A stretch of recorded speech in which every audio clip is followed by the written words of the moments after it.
السلام علیکم ورحمۃ اللہ وبرکاتہ۔ ہمارے درس اول کے الف بے جیم تینوں ختم ہو گئے تھے۔ اب ہم درس الثانی الف شروع کریں گے اور ہم نے 1 سے لے کے آیت نمبر 28 تک پڑھ لیا ہے۔ آج انشاءاللہ تعالی ہم شروع کریں گے آیت 29 سے 37، سورۃ الانفال آیت 29 تا 37۔ بسم اللہ کرتے ہیں۔ رب اشرح لی صدری ویسر لی امری واحلل عقدۃ من لسانی یفقہوا قولی رب زدنی علما اللہم فقہنا فی الدین۔ اعوذ باللہ من الشیطان الرجیم، بسم اللہ الرحمن الرحیم۔ یا ایہا الذین آمنوا، یا ایہا الذین اے لوگوں، آمنو جو ایمان لائے ہو، ان تتقوا اگر تم ڈرو گے اللہ سے، یجعل وہ بنا دے گا، کر دے گا، لکم تمہارے لیے، فرقانا فرقان کہتے ہیں تمیز کرنا، حق و باطل میں تمیز کرنا، اس کو فرقان کہتے ہیں۔ ابھی اس کو ہم اور زیادہ دیکھیں گے۔ یہ امر فاروق جیسے آپ کے ترجمے میں ہے، امر فاروق پیدا کر دے گا، فارغ نہیں ہے، فاروق واو لگا لیں۔ وَيُكَفِّرْ عَنْكُمْ اور تمہارے گناہ مٹا دے گا، سیئاتکم وَيُكَفِّرْ اور مٹا دے گا، عَنْكُمْ تم سے، سیئاتکم تمہارے گناہوں کو، سیئات کہتے ہیں گناہ، صحیح کم تمہارے، وَيَغْفِرْ لَكُمْ اور بخش دے گا، غفرہ بخشش سے ہوتا ہے ڈھانپ لے گا۔ بخشش کیا ہوتی ہے؟ ڈھانپ لینا۔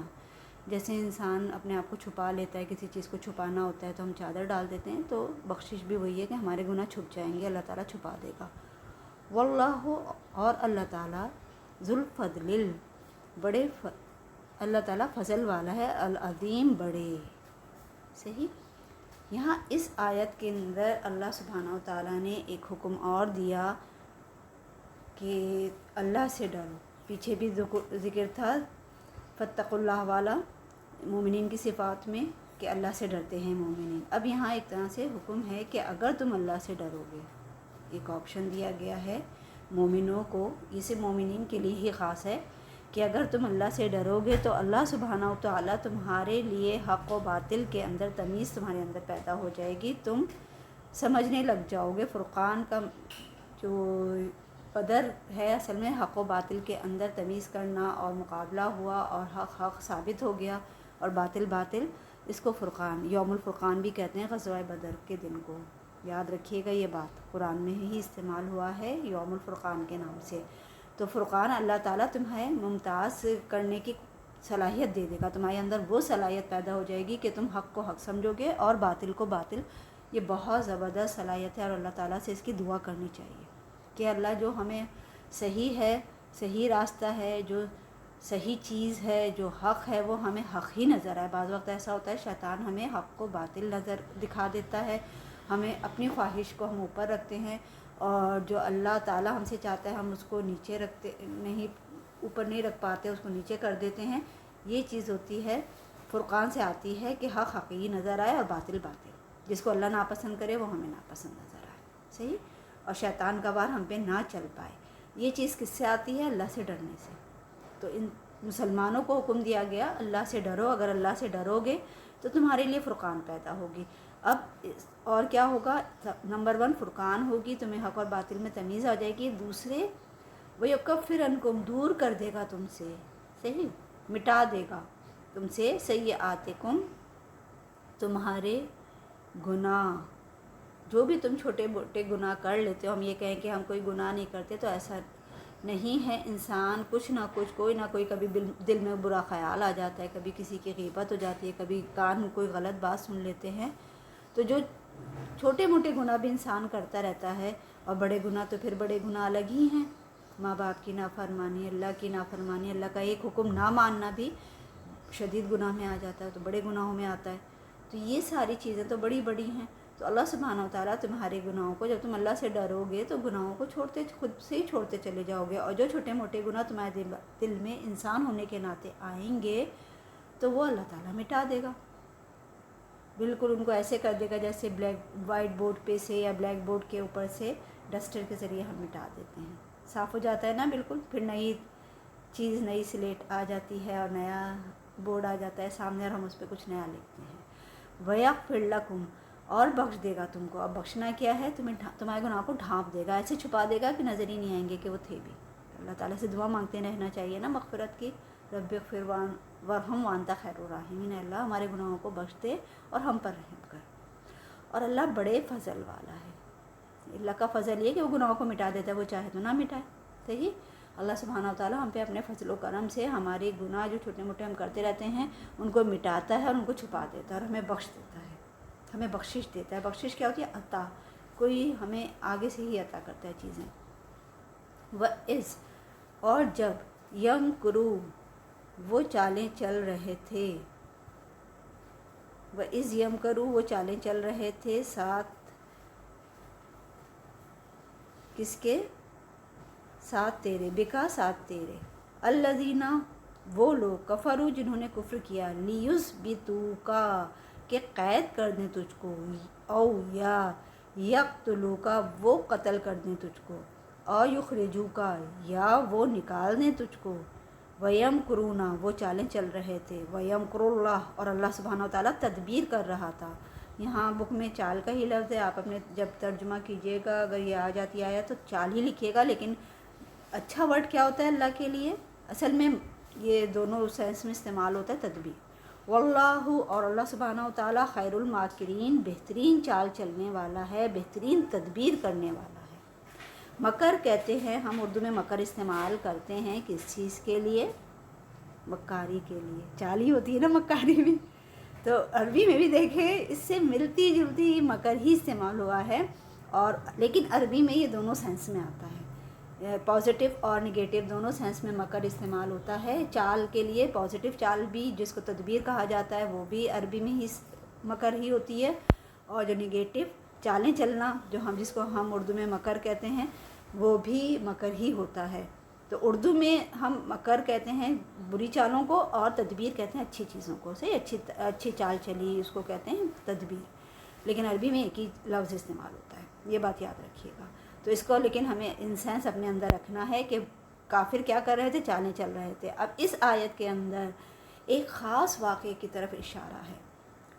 ہوتا کیا ہے، مکے میں، یہ مکے کا وہاں پہ پس منظر ہے اس کا جو نازل ہوئی ہے مکے میں، نبی صلی اللہ علیہ وسلم اسلام کی طرف لوگوں کو بلا رہے تھے، اسلام زور پکڑ رہا تھا، اس سے کافروں کو بڑی تشویش تھی اور بہت پریشانیاں تھیں، بہت ساری انہوں نے چالیں چلیں، بہت دفعہ نبی صلی اللہ علیہ وسلم کو روکنے کی کوشش کی، مسلمانوں پہ ظلم کرتے تھے۔ آخر میں تنگ آ کر انہوں نے سب نے، سارے جو سرداران قریش تھے، ان سب نے مل کر دارالندوہ ایک مقام ہے وہاں پر، قصی بن کلاب کے گھر میں، جیسے ہمارے یہاں پارلیمنٹ ہوتی ہے نا، ویسے وہاں دارالندوہ ان کا پارلیمنٹ ہاؤس سمجھنے تھا۔ تو دارالندوہ میں قصی بن کلاب کا گھر تھا، وہاں پہ سارے سرداران قریش جمع ہوئے اور انہوں نے نبی صلی اللہ علیہ وسلم کے خلاف چالیں چلیں۔ کیا چال تھی؟ اب یہاں آپ دیکھیں اللہ سبحانہ و تعالیٰ نے 3 چیزوں کا ذکر کیا ہے۔ سب سے پہلا ذکر ہے کہ کیا ہے؟ سب سے پہلا ذکر ہے لیثبتوکا، کہ آپ کو قید کر دیں۔ سب سے پہلے انہوں نے یہ چال چلی کہ نبی صلی اللہ علیہ وسلم کو کہیں قید کر دیا جائے۔ یہ چال لوگوں کو پسند نہیں آئی، شیطان بھی اس اجلاس کے اندر موجود تھا، جو جلسہ ہو رہا تھا، اس نے بھی سجیشن جو تھی یہ نہیں دی، قید کرنے سے تو کوئی فائدہ نہیں ہوگا، نبی صلی اللہ علیہ وسلم کو اسلام تو پھیلے گا، ان کے چاہنے والے اور بھی ان کو آزاد کرانے کے لیے سر توڑ کوشش کریں گے، یا تو اور مشکل ہو جائے گی۔ پھر دوسری چال کیا تھی؟ او یقتلوکا، یا قتل کر دیں تجھ کو، صحیح، نبی صلی اللہ علیہ وسلم کو یا تو قتل کر دیا جائے، اور یخرجوک، یا آپ کو مکے سے نکال دیا جائے۔ یہ 3 تدابیر تھیں، ان 3 تدابیر کے اوپر جو تھا وہ فیصلہ لینا تھا۔ ان میں سے جو سب سے زیادہ پسند کی گئی اور شیطان نے بھی جس کو فیور کیا وہ نبی صلی اللہ علیہ وسلم کے قتل کے اوپر، صحیح، یہ سب چالیں چل رہے تھے۔ سارے سرداران قریش بیٹھے ہوئے تھے مکے میں قصی بن کلاب کے گھر میں دارالندوہ کے اندر، اور ان کے جو اجلاس ہو رہا تھا اس اجلاس میں یہ 3 سجیشنز دی گئیں، اور ان 3 میں سے جو پسند کی گئی وہ او یقتلوک والی، کہ آپ صلی اللہ علیہ وسلم کو قتل کر دیا جائے۔ اب قتل اگر کرتے ہیں تو عرب کا قاعدہ تھا، پھر جنگیں چھڑ جاتی تھیں اور سالوں سال پوری نسلیں تباہ ہو جاتی تھیں، جنگیں رہتی تھیں۔ تو اگر کوئی ایک آدمی قتل کرتا تو یہ چیز بڑی مشکل ہو جاتی، پھر اس کا پورا قبیلے سے سب کی دشمنی ہوتی، جو نبی صلی اللہ علیہ وسلم کے چچا اور دوسرے گھر والے تھے سارے مل کے پھر اس کے خلاف ہو جاتے، نبی صلی اللہ علیہ وسلم کے خاندان والے، تو یہ ایک مشکل چیز تھی۔ وہ لوگ بھی کوئی کم نہیں تھے، اسٹرانگ پارٹی تھی. تو انہوں نے، اور پھر جو مسلمان ہو چکے تھے لوگ، وہ بھی نبی صلی اللہ علیہ وسلم کا ہی ساتھ دیتے، تو بدلہ تو ضرور ہوتا پھر. تو انہوں نے ایک چال یہ چلی کہ سارے جو قبیلے ہیں ان کے بڑے بڑے لوگ مل کر نبی صلی اللہ علیہ وسلم کو ایک ساتھ حملہ کریں نبی صلی اللہ علیہ وسلم پر. پھر اس طریقے سے کسی ایک پر الزام نہ آئے. وہ کس سے بدلہ لیں گے پھر مسلمان اور نبی صلی اللہ علیہ وسلم کے گھر والے. تو یہ چال چلی جا رہی تھی یہاں پر. اور اللہ سبحانہ و تعالیٰ نے بھی ایک تدبیر کی. کیا تدبیر تھی؟ سنا ہوگا ہجرت کا واقعہ آپ نے، کہ راتوں رات اللہ سبحانہ و تعالیٰ نے نبی صلی اللہ علیہ وسلم کو اٹھایا اپنے بستر پہ. آپ صلی اللہ علیہ وسلم کے پاس کچھ امانتیں تھیں، آپ نے وہ امانتیں حضرت علی کرم اللہ وجہہ کے حوالے کیں، اور خود رات میں چپ چاپ گھر سے نکل گئے. گھر کے باہر پہرا لگا ہوا تھا. اور وہ جو پیچھے ایک تھی نا کہ آپ صلی اللہ علیہ وسلم نے جو ہیں وہ ہمارا میتا اس رمیتا، آپ صلی اللہ علیہ وسلم نے کنکریاں پھینکیں، تو یہاں پہ بھی ایسے ہی ہوا تھا. آپ صلی اللہ علیہ وسلم نے سب کی طرف کچھ پڑھ کے کنکریاں اچھال دیں، تو ان کو نظر نہیں آیا اور آپ ان کے نرغے میں سے نکل گئے، اور ان کو پتہ بھی نہیں چلا کہ آپ نکل چکے ہیں. تو ایک تدبیر انہوں نے، ایک چال چلی، اور اللہ نے ایک تدبیر کی. اور اللہ سبحانہ و تعالیٰ بہترین تدبیر کرنے والا ہے. صحیح ہے، اللہ سے بڑھ کر تو کوئی تدبیر نہیں. پوری دنیا مل کر بھی کسی انسان کے خلاف کوئی چالیں چلے اور اس کو اللہ کا خوف ہو، اللہ کا ڈر ہو، اللہ پہ توکل ہو اگر اس شخص کو، تو وہ پوری دنیا مل کر بھی اگر اللہ چاہے تو اس کا کچھ نہیں بگاڑ سکتی. پوری کائنات مل کر بھی اس کا کچھ نہیں بگاڑ سکتی. صحیح، اگر اللہ اس کے ساتھ ہے تو. یہ بات انسان کے اندر اسٹرانگ ہونی چاہیے. تو لوگ چالیں چل رہے تھے نبی صلی اللہ علیہ وسلم کے خلاف، اور اللہ تعالیٰ تدبیر کر رہا تھا. اور اللہ ہی اصل میں بہترین تدبیر کرنے والا ہے. وہی خیر الماکرین ہے. سب سے بہترین چال اللہ ہی کی ہوتی ہے. صحیح. تو جب بھی اگر آپ کو کبھی کوئی پریشانی ہو، کوئی ڈر ہو، تو یہی کرا کریں، وَيَمْكُرُونَ وَيَمْكُرُ اللَّهُ، یہ پڑھ لیا کریں. وَاللَّهُ خَيْرُ الْمَاكِرِينَ، اللہ بہترین تدبیر کرنے والا. اللہ سے بڑھ کر کسی کی چال نہیں، کسی کی تدبیر نہیں. اب آگے بڑھتے ہیں. آیت 31، وَإِذَا، اور جب تتلا پڑھی جاتی ہیں تھیں، علیہم یہ جاتی ہیں، علیہم ان پر، آیاتنا ہماری آیات، قالوا وہ کہتے ہیں، قد تحقیق، سمعنا سنا ہم نے، لو اگر، نشاء چاہتے ہم، لقلنا البتہ ہم بھی کہتے، مثل مانند، ھذا اس کے، ان ھذا نہیں یہ، الا مگر، اساطیر الاولین، حکایتیں یا کہانیاں ہیں پہلوں کی. کیا کہتے ہیں قرآن کو یہ لوگ؟ کیا کہتے تھے؟ آپ دیکھیں، یہ جب قرآن ان کے آگے پڑھا جاتا، قرآن میں بہت سارے انبیاء کے، بہت سارے قوموں کے جو ہیں بیان، قصے اور چیزیں بھی ہیں، اور وہ سب کیوں ہیں؟ عبرت کے لیے، کہ ہم ان سے عبرت حاصل کریں، سبق حاصل کریں. تو یہ لوگ کہتے تھے کہ ہم چاہیں تو ہم بھی ایسی کہانیاں گڑھ لیں، استغفر اللہ، ہم بھی ایسے کہانیاں کہہ لیں. یہ تو پرانوں کے قصے کہانیاں ہیں، اساطیر الاولین کہلاتی ہیں پرانے قصے کہانیاں. صحیح، یہ تو پرانے قصے کہانیاں ہیں، ہم بھی ایسی چیزیں کہہ سکتے ہیں. استغفر اللہ، اتنا زوم تھا. وَإِذْ، اور جب، قالوا انہوں نے کہا، اللہم اے اللہ، ان اگر، کانا ہے، ھذا یہ، هو الحق یہ حق ہے، برحق ہے، من عندک تیرے پاس سے، فَأَمْطِرْ تو برسا، علینا ہم پر، حجارتاً پتھر، من السماء آسمان سے، اوَئْتِنَا یا لیا ہمارے پاس، بعذاب علیم کوئی دردناک عذاب، یہاں پر کوئی عذاب بھیج دے. استغفر اللہ، کیا متکبرانہ رویہ ہے کہ کہہ رہے ہیں. پیچھے کہا کہ اگر ہم چاہتے تو ہم بھی ایسا کچھ لکھا لیتے، ایسی کہانیاں، اور یہاں کہہ رہے ہیں اللہ اگر یہ تیری طرف سے حق ہے تو ہم پر آسمان سے پتھر کیوں نہیں برساتا، ہم پر پتھر برسا، یا کوئی عذاب ہمارے اوپر لے آ کہ ہمیں ہلاک کر دے وہ عذاب. یہ تو ہمیں تو کہانیاں لگتی ہیں، یہ تو کوئی تیری طرف سے ہے ہی نہیں. اگر تیری طرف سے ہوتا تو ہمارے ساتھ ضرور، ہم نہیں مانتے تو ہمارے ساتھ کچھ برا ضرور ہوتا. استغفر اللہ، اگر اللہ ڈھیل دیتا ہے تو اس کا یہ مطلب نہیں ہے کہ انسان متکبر ہو جائے، اتنے زوم میں آ جائے. صحیح، کہ ہم پر آسمان سے پتھر برسا اگر یہ حق ہے. وما کانا، اور نہیں ہے اللہ سبحانہ، وما کانا، اور نہیں ہے اللہ لیعذبہم کہ عذاب دے ان کو، وانت اور تم فیہم ان میں موجود ہو. وما، اور نہیں، کانا ہے اللہ معذبہم کہ عذاب دے ان کو، وہم، اور وہ، یستغفرون استغفار کر رہے ہوں. اب یہاں اللہ سبحانہ و تعالیٰ نے وجہ بتا دی کہ یہ جو وجہ ہے یہ تمہاری وجہ سے عذاب نہیں ختم ہو رہا یا کم ٹل رہا ہے کہ تم حق پر ہو، تم کسی خوش فہمی میں مبتلا ہو جاؤ، ایسا کچھ نہیں ہے.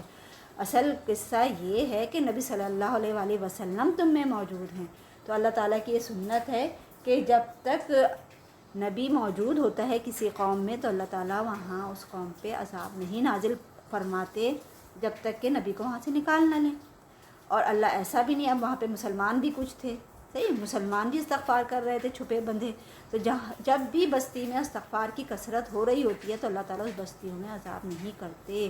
تو اس سے ہوتا ہے کیا ہے، جو گناہ گار ہیں وہ بڑے زوم میں آ جاتے ہیں کہ ہم بھی صحیح ہیں. ایسا نہیں ہوتا، ان کو اصل میں ان کی وجہ سے اچھائی مل رہی ہوتی ہے، ڈھیل مل رہی ہوتی ہے جو نیک لوگ ہیں بستی میں. اگر کسی بستی میں عذاب نہیں آتا تو وہاں کوئی نہ کوئی نیک انسان ضرور موجود ہوتا ہے جس کی وجہ سے عذاب کو اللہ سبحانہ و تعالیٰ ٹال رہے ہوتے ہیں. صحیح، یہ بات یاد رکھنی چاہیے. وَمَا لَهُمْ، اور نہیں ہے لہم ان کے لیے، اللہ کے نا یعذبہم اللہ، عذاب دے ان کو اللہ، وہم حالانکہ وہ یصدون روکتے ہیں، عن المسجد الحرام، مسجد حرام سے، وما کانوا، اور نہیں ہیں، اولیاء اس کے اولیاء، ان اس کے اولیاء اولیاء تو الا المتقون مگر تقوی والے ہیں، ولکن اور لیکن اکثرہم اکثر ان کے لا یعلمون نہیں جانتے اس کو. اب یہاں اللہ سبحانہ و تعالیٰ بتا رہے ہیں ان پر عذاب، اللہ کچھ کو کوئی وہ نہیں ہے کہ ان کو عذاب نہ دے، جبکہ ان کے غلط کام کتنے. ایک تو اوپر دیکھا آپ نے کہ قرآن کو جھٹلا رہے ہیں کس طریقے سے، دوسرے ان کے ہاتھ میں حج تھا. حج اسلام سے پہلے بھی ہوتا تھا، حضرت ابراہیم علیہ السلام کی سنتوں میں سے ہے نا یہ چیز، حج پہلے بھی ہوتا تھا. تو یہ لوگ جس کو چاہتے تھے حج کرنے اور عمرہ کرنے دیتے تھے، جس کو چاہتے تھے روک دیتے تھے.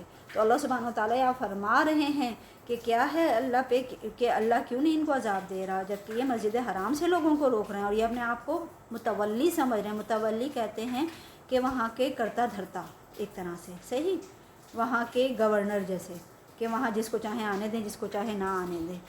تو یہ متولی نہیں ہے خانہ کعبہ کے. خانہ کعبہ کے متولی تو تقوی والے ہوتے ہیں، جیسے کہ فتح مکہ کے بعد ہوا کہ ان کو وہاں سے نکال دیا گیا. لیکن اکثر لوگ نہیں جانتے، بس کچھ عرصے تک ان کی ڈھیل تھی، جب تک کہ اسلام پوری طرح نہ پھیل جائے، جب تک ان کو ڈھیل ملی بس. اب اکثر لوگ اس کے علم نہیں رکھتے، اور اس کا علم جو رکھتے ہیں وہ اصل تقوی والے ہی ہیں.